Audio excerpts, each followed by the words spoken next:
ସଖା ଯେମିତି ମୃଦୁ ହସୁଥାନ୍ତି। ମୁଁ ନୀରବରେ ବସି ରହିଥିଲେ ବି ମନ ବିଦ୍ରୋହ କରି ଉଠୁଥାଏ। ଇଚ୍ଛା ହେଉଥାଏ ପଚାରିବି, ଫାଲ୍ଗୁନୀ, ଏସବୁ ପ୍ରହସନ କାହା ପାଇଁ? ମୁଁ କ'ଣ ଏ କଥା ଚାହିଁଥିଲି? ମାତ୍ର ଫାଲ୍ଗୁନୀ ଅସୁସ୍ଥ, ତାଙ୍କୁ ଉତ୍ତେଜିତ କରିବା ଠିକ୍ ହୁଏ ନାହିଁ।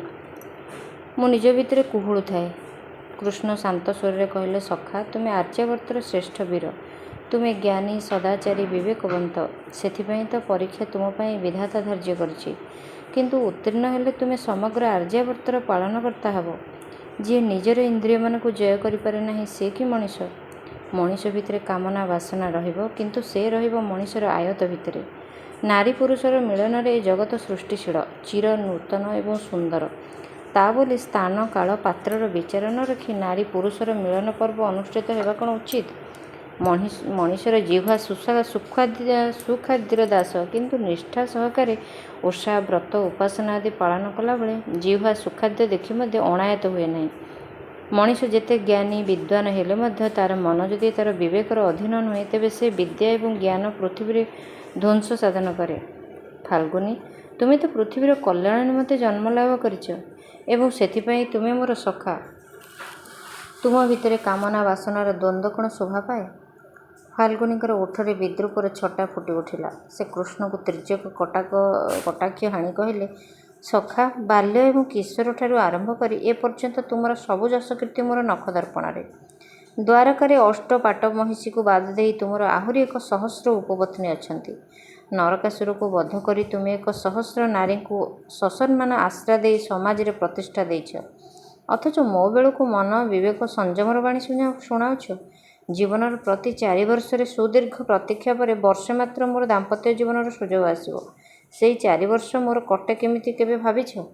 ସଖା ହସି ହସି କହିଲେ, କୃଷ୍ଣା ତୁମର ପାଟ ମହିଷୀ, ତାକୁ ବାଦ ଦେଇ 1,000 ଉପପତ୍ନୀ ତୁମେ ରଖିପାର, କିନ୍ତୁ ଭାବ ନାହିଁ ଯେ ସେଥିରେ ସଂଯମର ଅଭାବ ରହିଯାଏ।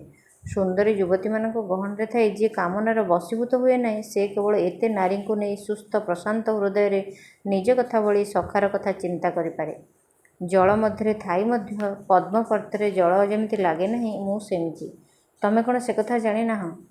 ପ୍ରିୟ ସଖୀ କୃଷ୍ଣଙ୍କ ସମ୍ମୁଖରେ ମୋତେ ଏଭଳି ଚିତ୍ରିତ କରିବା ଦ୍ୱାରା ସେ ମୋ ବିଷୟରେ କ'ଣ ଭାବୁଥିବେ?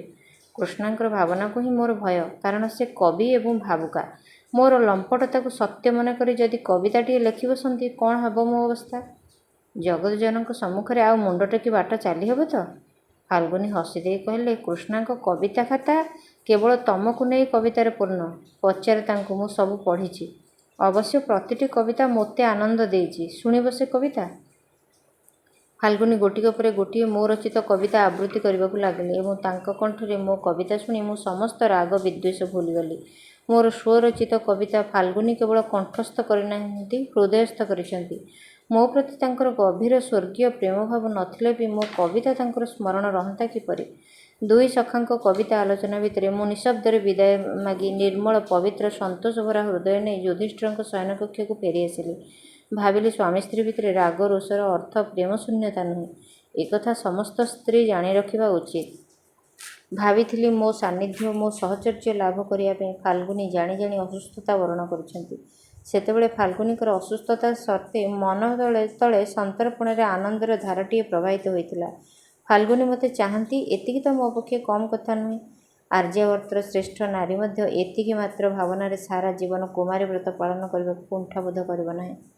କିନ୍ତୁ ଯେତେବେଳେ ଫାଲ୍ଗୁନୀ ମୋର ସେବା, ମୋର ଐକାନ୍ତିକ ସହଚର୍ଯ୍ୟ ଓ ଶୁଶ୍ରୂଷାକୁ ପ୍ରତ୍ୟାଖ୍ୟାନ କରିଦେଲେ, ସେତେବେଳେ ମୁଁ ବୁଝିପାରିଲି ଫାଲ୍ଗୁନୀ ମୋତେ ହିଁ ଯନ୍ତ୍ରଣା ଦେବା ପାଇଁ ଏ ଶରୀର କଷ୍ଟକୁ ଜାଣି ଜାଣି ବରଣ କରିଛନ୍ତି।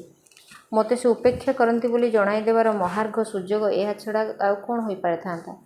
ସବୁ କାମ ଶେଷ କରି ଫାଲ୍ଗୁନୀଙ୍କର ଶୁଶ୍ରୂଷା କରିବା ପାଇଁ ଯୁଧିଷ୍ଠିରଙ୍କଠାରୁ ଅନୁମତି ନେଇ ମୁଁ ଫାଲ୍ଗୁନୀଙ୍କର ପାଦ ପାଖରେ ବସିଲି। ଫାଲ୍ଗୁନୀ ତନ୍ଦ୍ରାରେ ଘୁମେଇ ପଡ଼ିଥିଲେ। ଆସ୍ତେ କୋମଳ ଭାବରେ ମୁଁ ତାଙ୍କର ପାଦ ସାଉଁଳିବାକୁ ଯାଇ ତାଙ୍କୁ ସ୍ପର୍ଶ କରିବା ମାତ୍ରେ ସେ ଚିଆଁ ଲାଗିଲା ଭଳି ଚମକି ଉଠିଲେ। ମୋତେ ଚାହିଁଦେଇ ପାଦ ଘୁଞ୍ଚାଇ ଦେଲେ। ଅନାସକ୍ତ କଣ୍ଠରେ କହିଲେ, ତୁମେ ଏତେ ରାତିରେ ଏଠି ଯେ କୃଷ୍ଣା?